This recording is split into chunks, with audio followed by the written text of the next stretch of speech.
আর specially যারা lactating mother বা pregnancy woman, তারাও যেন একদম খালি পেটে না, তাদের উপোস করার কোনো প্রয়োজনই নেই। চাইবো অনেকেরই গ্যাসের সমস্যা আছে, আমাদের জেনারেশনের অনেকে রয়েছে, বয়স্কদের তো অবশ্যই রয়েছে, গ্যাসের সমস্যা রয়েছে, তাদের কিন্তু এই উপোস করলে এই গ্যাসের সমস্যাটা বাড়ে, সেক্ষেত্রে কি করণীয়?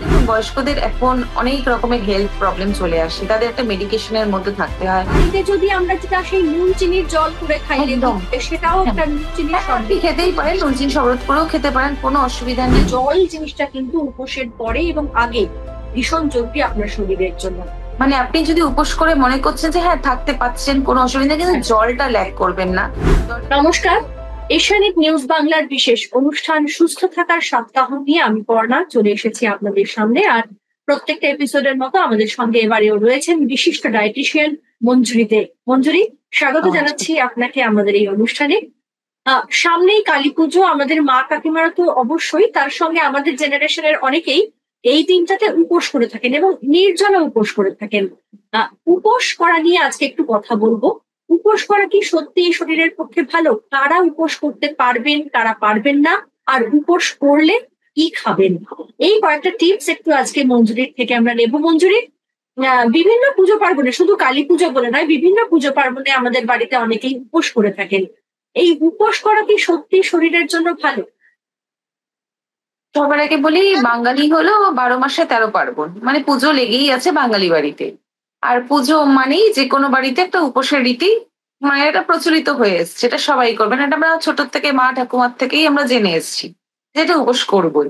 এবার প্রত্যেকেই উপোস করেই পুজোটা দেয়। সবার আগে বলবো, যারা কোনো প্রবলেম হচ্ছে না উপোস করার জন্য তারা করুন। যাদের কোনো মেডিকেশন প্রবলেম আছে বা যাদের উপোস করলে একটু শরীরের মধ্যে উইকনেস থাকে, কোনো প্রয়োজন নেই। ভগবান একবারও বলেনি যে উপোস করেই তাকে পুজো দিতে হবে।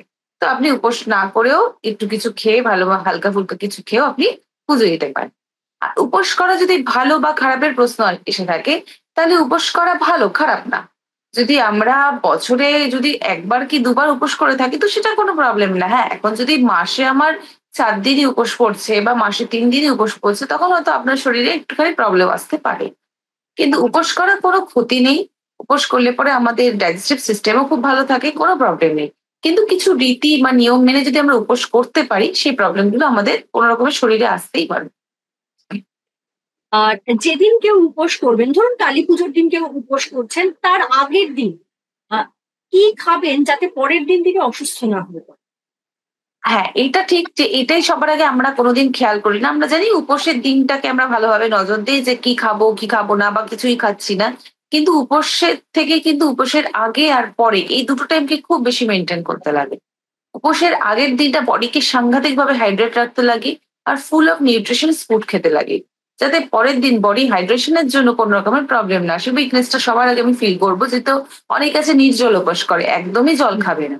তো তাদের ক্ষেত্রে প্রচন্ড ভাবে মানে অসুবিধা হয়ে যায়, তাদের বডি কিছুক্ষণের মধ্যে একটা উইকনেস চলে আসে। কিন্তু আগের দিন যদি তারা ফুল অফ হাইড্রেট রাখে, বডিকে ফুল অফ নিউট্রিশন রাখে, এনার্জেটিক থাকে, কোন রকমের প্রবলেম না থাকে, তাহলে উপোসের দিন তাদের আর কোনো রকমের অসুবিধা হবে না। তাই আগের দিনটাকে একটু লেস স্পাইসি খাওয়া, ফুল অফ হাইড্রেশন থাকা, যাই আপনি ফল খাবেন সেটা খাবেন, সেরম ভাবে কিছু ভেবে আগের দিনটাকে মেনটেন করতে হবে। অর্থাৎ উপোসের আগের দিনটা ভীষণ ইম্পর্টেন্ট, কারণ তার পরের দিনে আপনি উপোস করছেন, ফলে আগের দিন যদি একটু বেচাল হয় খাবার দাবারে, তাহলে পরের দিন কিন্তু সুস্থ থাকবেন না। যেটা একটু আগেই কথা হচ্ছিল যে অনেকে নির্জলা উপোস করেন, আবার অনেকে আছেন জলটা আবার শরবতটুকু খান। তো যারা জল খান উপোস করার দিন, তারা কতটুকু জল খাবেন?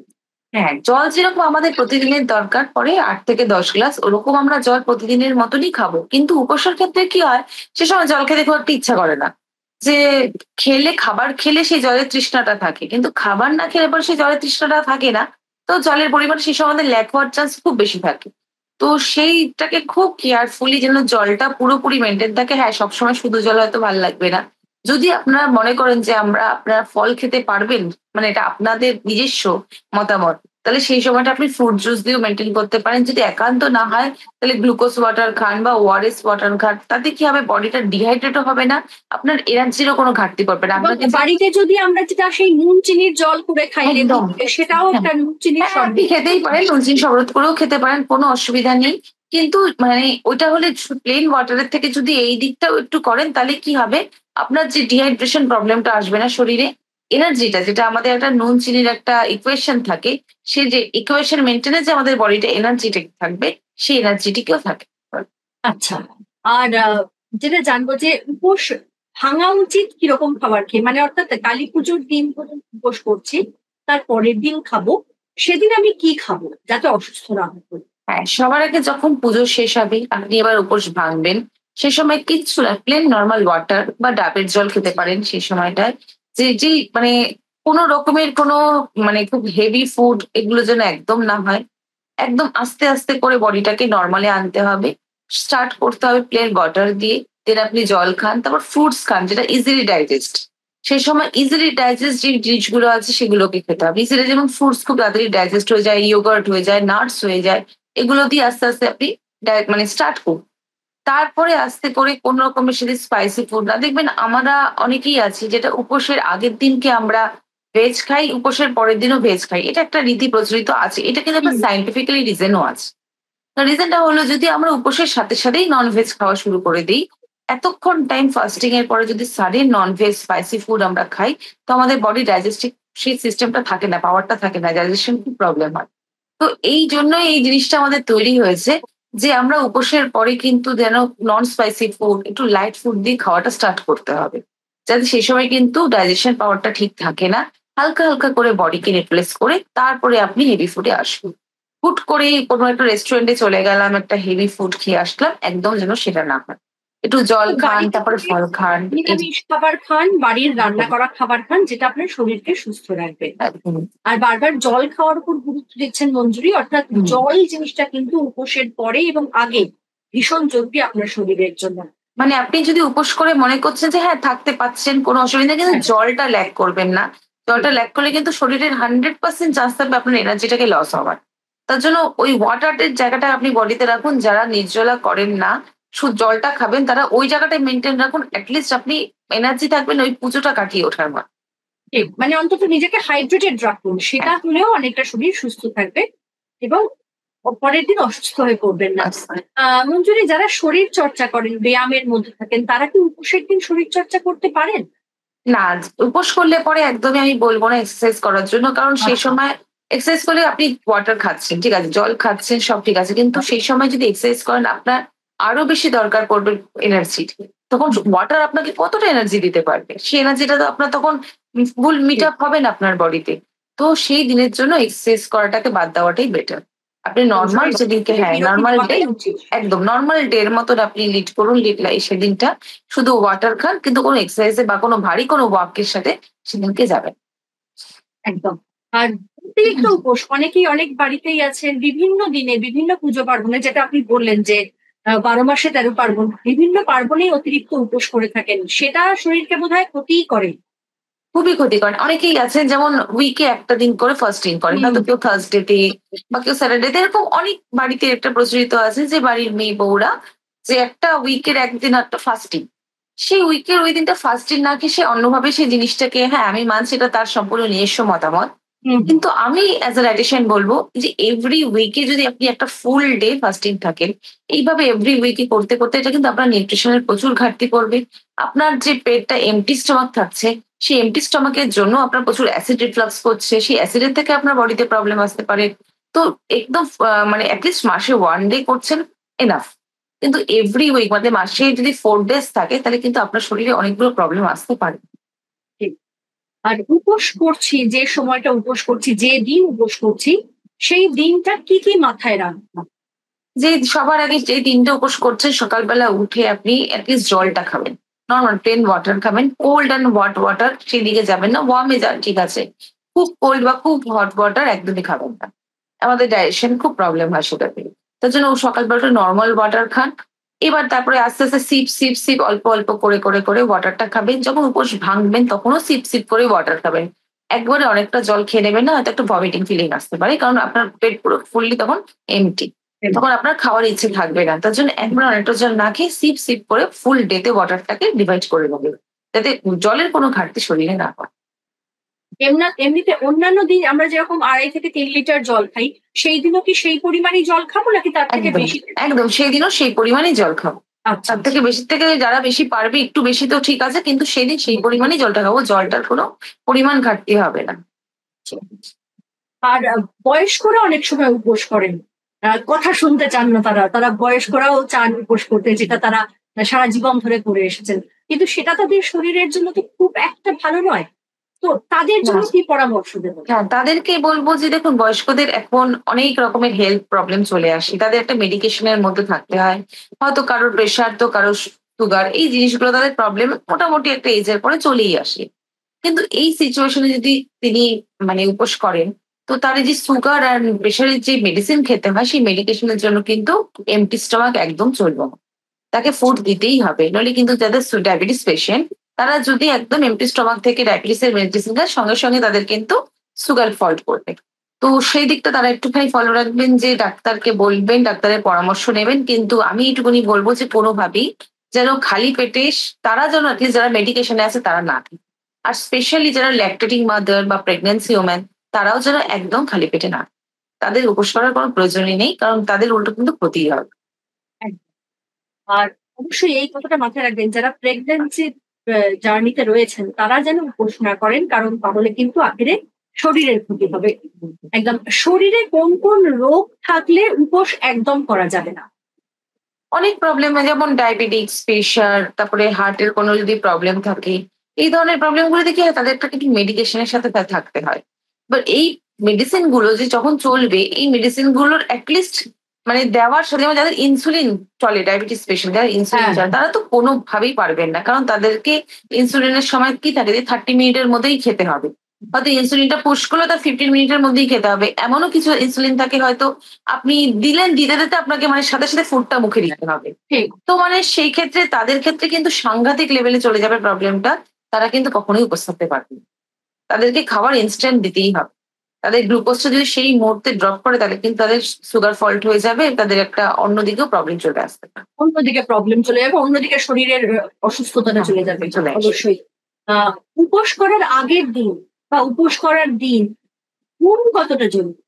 হ্যাঁ, ঘুমটা কিন্তু উপোস করার দিনও আমি বলবো ঘুমটা জরুরি। এই কারণে যদি আপনি কিছুটা টাইম ঘুমিয়ে নিন, তাহলে কিন্তু আমি আগেও কোনো এপিসোডে বলেছি যে পর্যাপ্ত ঘুম না হলে আমাদের খিদেটা খুব বেশি পায়। তো একদম। সেই দিনেও যদি আমাদের খিদে পায়, তাহলে তো আমরা খেতে পারবো না।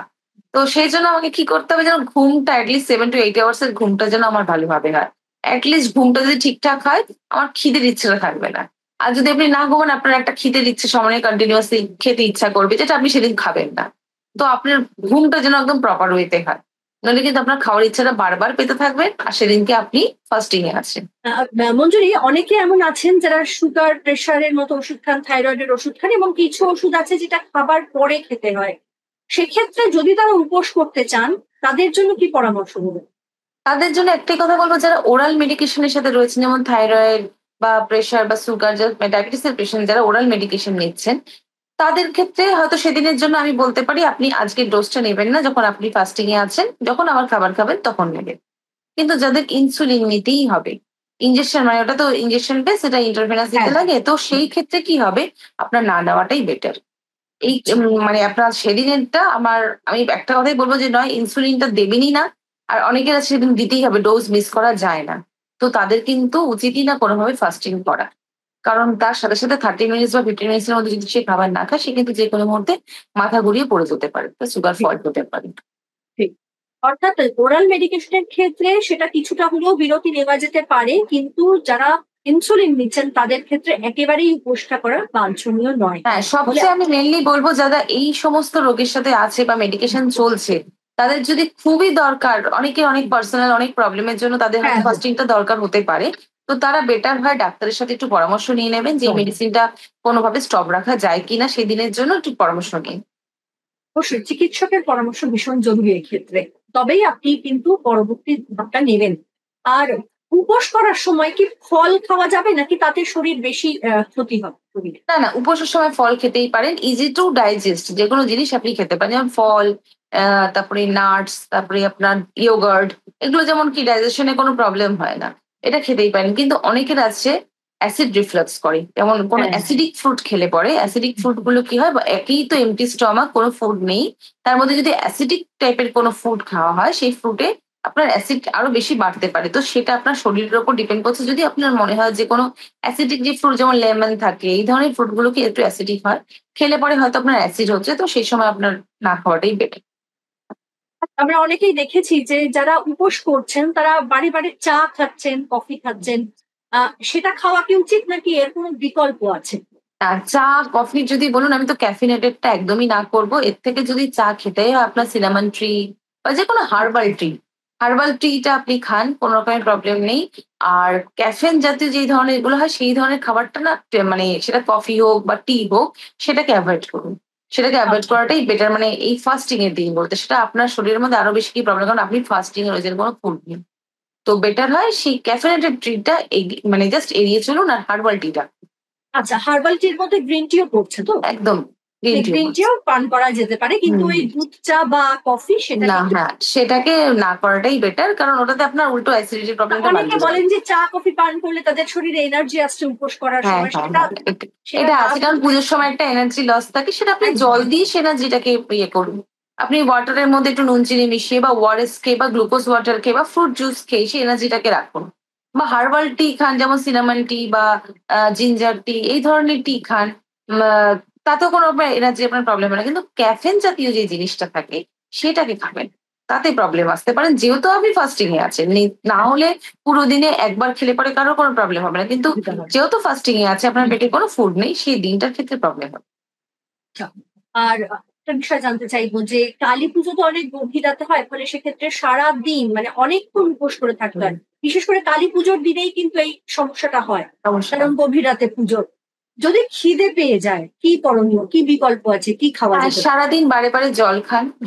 জলটা বন্ধ করবেন না। আমি বলবো একদম নির্জলা না করে আপনি জলটা খান, নাহলে সারাটা হুম। দিন টানা কিন্তু খুব টাফ হয়ে যায়। জল খান। যদি আপনার মানসিকভাবে কোন রকমের প্রবলেম না থাকে, তাহলে এটলিস্ট ফ্রুটটা খান। এটলিস্ট ফ্রুট বা ফ্রুট জুস, এইভাবে জিনিসগুলো দিয়ে যদি পুরো দিনটাকে ম্যানেজ করা যায়, আমার মনে হয় যে কোনো রকমে আপনার প্রবলেম হবে না। আর মিড অফ দ্য ডে তে একবার একটা যদি একটু ঘুমটাও ঠিকঠাক ভাবে আপনার হয়ে যায়, তাহলে আপনার শরীরে ওই এনার্জি লসটা হবে। আর ঠিক। ফুল ডে তে আমি বারবারই বলছি যে একটা পুরো দিন, মানে পুরো দিন বলতে রাত্রে গিয়ে অনেকটা টাইমের ব্যাপার।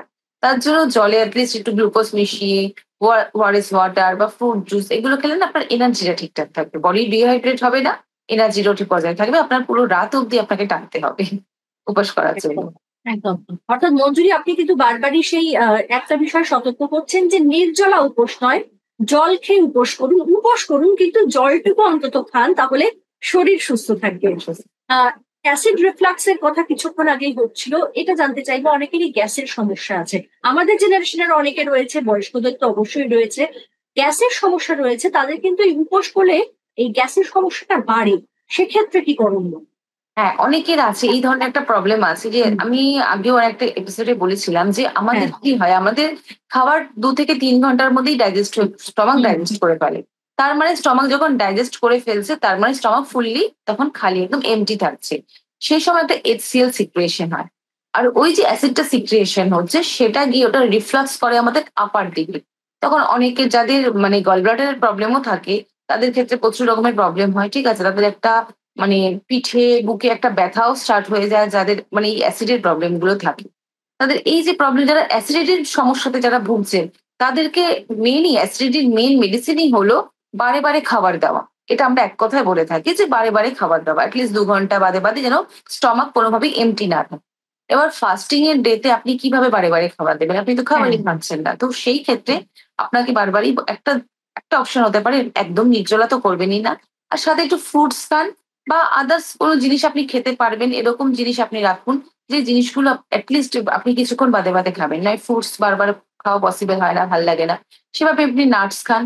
কিছুক্ষণ বাদে আপনি নাটস খেতে পারেন, বা কিছু যদি মনে হয় আপনার মানে ডাইজেস্টিভ যদি কিছু বিস্কিট আপনার মেন্টালি সাপোর্ট করে, সেটা হুম। খেতে পারেন। একদম ফুল ডে যদি আপনি এমটি স্টমাক থাকেন, তাহলে কিন্তু আপনার অ্যাসিড, যাদের সমস্যা আছে তাদের কিন্তু সমস্যাটা আরো বেশি হবে। যারা কোনো রকমের প্রবলেম হয় না, সমস্যা নেই, তাদের ক্ষেত্রে কোনো অসুবিধা নেই। কিন্তু যাদের সমস্যা আছে, হ্যাঁ, এটা সমস্যাটা আরো বেশি দেখা যায় যখন এমনি খাওয়াটা স্টার্ট করবেন। হয়তো আপনি ঠিক। পুরো ডে তে একদম উপোস থেকে এবার রাত্রে গিয়ে যখনই ফুডটা দেবেন, তখনই খাবারটা যাওয়ার সাথে, সাথে ভেতরে যে অ্যাসিডটা সেটা রিফ্লাক্স করে আফসাইডে আসলো। অনেকের সে সময় ভমিটিং হওয়ারও চান্স থাকে। তো সেইজন্য যখন খাবারটা স্টার্ট করবেন, তখন প্লেইন ওয়াটার দিয়ে স্টার্ট করবেন। তারপরে আস্তে আস্তে অল্প অল্প করে ফুড দেবেন, লাইট ফুড দেবেন, কোনো রকমের স্পাইসি না, অয়েলি না, লাইট ফুড দিয়ে খাবারটা স্টার্ট করবেন যাতে অ্যাসিডিটি প্রবলেমটা না বেড়েছে। আর সামনে কালী পুজো, অনেকেই উপোস করবেন। আমার মনে হয়, আমাদের প্রত্যেকেরই মনে হয় যে এই এপিসোডটা আপনাদের প্রত্যেকেরই কাজে লাগবে, কারণ উপোস করলে মানুষ যাতে অসুস্থ না হয়ে পড়েন তার জন্য কিছু পরামর্শ দিলেন আজকে মঞ্জুরি। অনেক ধন্যবাদ মঞ্জুরি আমাদের সাথে কথা বলার জন্য। খুব গুরুত্বপূর্ণ তথ্য আজকে তুলে ধরলেন আমাদের সামনে। আজ আপাতত এইটুকুই। সুস্থ থাকার 7 কাহন আপনারা দেখতে পাবেন প্রতি শনিবার ঠিক বিকেল 6টায়। নমস্কার। আমাদের ভিডিও ভালো লাগলে লাইক এবং শেয়ার করুন। কমেন্ট সেকশনে গিয়ে জানান আপনাদের মতামত। আরও ভিডিও পেতে আমাদের চ্যানেল সাবস্ক্রাইব করুন এবং প্রতি মুহূর্তে খবরের আপডেট পেতে প্রেস করুন বেল আইকন।